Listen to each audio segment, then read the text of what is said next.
Asia bagenda kuzimba ekibuga ekijja wano amayumba g'abantu agali ku mulembe ekisaawe ky'ennyonyi saako n'okusimba emiti omuva amafuta.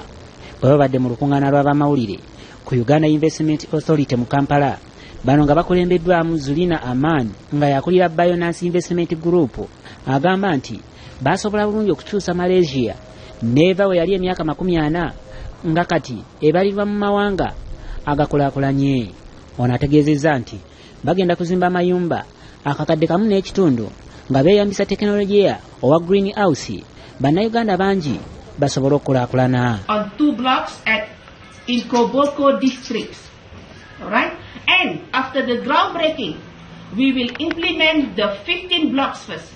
We're going to do phase by phase. Wanga tujamu masanyalaze emiti eyo gye bagisimba emiti eyo bajja kubanga abantu mu kifo kye basimbamu emiti abantu basobola n'okusimbamu emmere ebyokulya.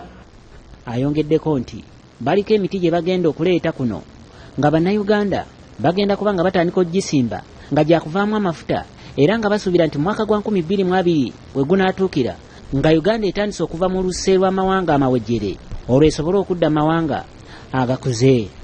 Okusinziira ku ssenkulu wa Uganda Investment Authority Joy Kamugira, basuubira nti bamusigansimbi bano baakumala emyaka 25 era nga gino we ginaggwerako nga bakyusizza ebiwerako. Project ng'eno yennyini yakola e Malaysia neyamba ab'e Malaysia okusobola okukulaakulana ng'eggwanga mu period ntono nnyo.